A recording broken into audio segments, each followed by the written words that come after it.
Good morning students. Today we will find again the inverse of a matrix. But आज के लिए मैं क्या लेके आया हूँ, शॉर्टकट मेथड से। किस तरीके से आप शॉर्टकट मेथड से इसके आंसर को बड़े इजीली निकाल सकते हो। पहली चीज़ तो जो आपने करनी है वो तो आप लोगों ने ए डिटरमिनेंट ही निकालना है। ए डिटरमिनेंट निकालने का तरीका तो वही रहेगा।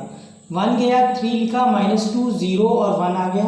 फिर यहाँ पे -2 आया और ये गया -1 0 0 1 और आपके पास में यहाँ पे आ गया -2 और आपके पास में आ गया -1 0 3 -2 तो आपके पास में 1 और ये आ गया 3 -0 -2 और -1 और ये आ गया 0 -2 2 -0 तो that means it is coming out to be 3 + 2 - 4 1 which is not equal to 0। Hence A inverse क्या कर गया, एग्जिस्ट कर गया।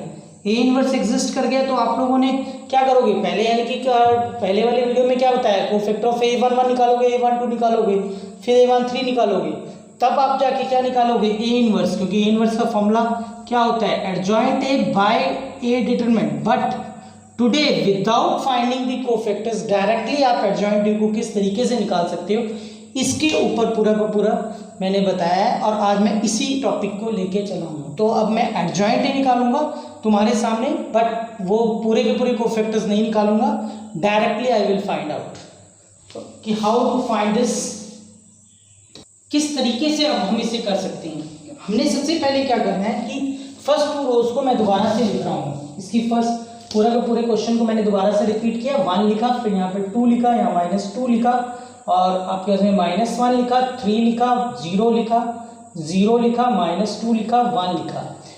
इसके बाद में मैं इस 2 कॉलम्स को क्या करूंगा, again I will repeat this two columns. इन 2 कॉलमों को मैं दोबारा से रिपीट करूंगा। तो मेरे पास में रिपीट अगर मैं इनको करता हूं तो मेरे पास में ये जो है वो बनेंगे 1 और अब कैसे बन जाएगा 2 -1 3 0 और -2 को मैंने रिपीट कर दिया।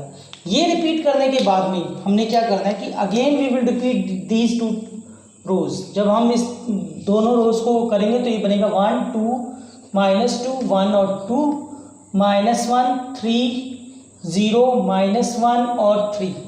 ये लिखने के बाद में हमने क्या करना है, इसको क्रॉस कर देना है।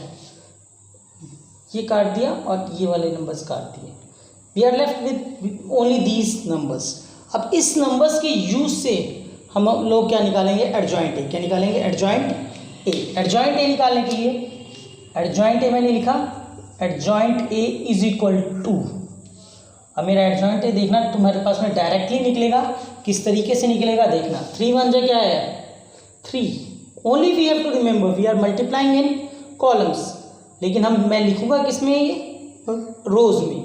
3 1 जा 3 आया तो मेरे पास में कितना आ गया 3 और उसके बाद में मेरे पास में आ गया, बिकॉज -2 × 0 विल बिकम 0। तो अब बच्चों मेरे पास में क्या आएगा, -2 × -2 विल बिकम +4। लेकिन यानी कि 4 में से 2 को जब निकालोगे -2 करोगे तो कितना आएगा, 4 में से 2 जाएगा तो कितना बच जाएगा बच्चों 2। तो आपके पास में पहला तो मेरा आया था 3, फिर मेरे पास में आ गया 2। अब बच्चे मेरे पास में क्या आएगा 2 × 0, 2 × 0 मेरे पास में कितना बनता है 0 और 3 × -2 मेरे पास में क्या बनता है 3 × -2 विल बिकम -6। लेकिन in between always negative sign is there, तो नेगेटिव विल बिकम पॉजिटिव। तो हमारे पास में बच क्या जाएगा, हमारे पास में बच जाएगा 6। You will write 6 here. अब बच्चे मैं इसको मल्टीप्लाई करूंगा तो मेरे पास में आएगा 1 × -2 और मैं करता हूँ 0 × 3 तो मेरे पास में इधर पे 0 × 0 विल बिकम 0, 1 × -1 विल बिकम -1। लेकिन इन बिटवीन नेगेटिव साइन करने के कारण ये पॉजिटिव हो जाएगा।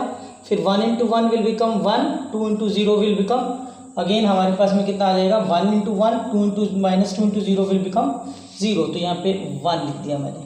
अब -2 × -1, बस मैं कॉलम में मल्टीप्लाई कर रहा हूँ, लिख रो में रहा हूँ, बस यही ध्यान में रखना है और कुछ नहीं है इसके अंदर।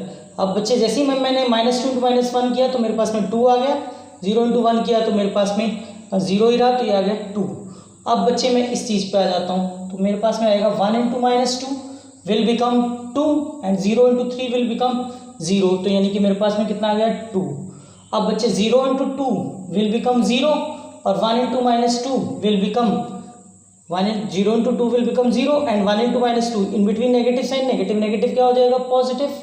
अब 1 into 3 will become 3, minus 1 into 2 will become minus 2, but in between sign किसका होता है नेगेटिव का, तो वो क्या हो गया पॉजिटिव. तो हमारे पास में ये सीधा क्या आ गया एडजॉइंट ए. क्या आ गया एडजॉइंट ए. तो कितना आसान तरीका है ये. ठीक है, अब मैंने निकालना क्या था ए इनवर्स. क्या निकालना था ए इनवर्स. ए इनवर्स मेरा सही नहीं आएगा. वाई? बिकॉज ए डिटरमिनेंट मेरा कितना निकला था 1. कितना निकला था 1. तो यानी कि आपके पास में A inverse will remain same, क्योंकि उसके अंदर 3 1 2 और 2 1 2 6 2 5. This will be your answer.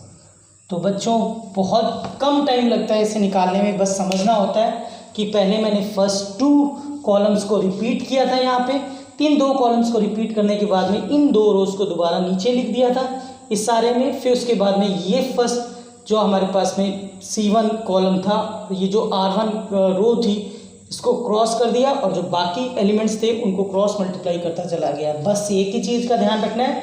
3 into 1 जब मैं कर रहा हूँ तो मैं यानी कि किस में जा रहा हूँ मल्टीप्लिकेशन में कॉलम्स में कर रहा हूँ, लेकिन मैं नंबर्स जो है वो किस में लिख रहा हूँ रोज में लिख रहा हूँ. तो इस तरीके से आप जितने मर्जी क्वेश्चन कर सकते हो. And it is very easy to do all the question. It is a very very easy topic.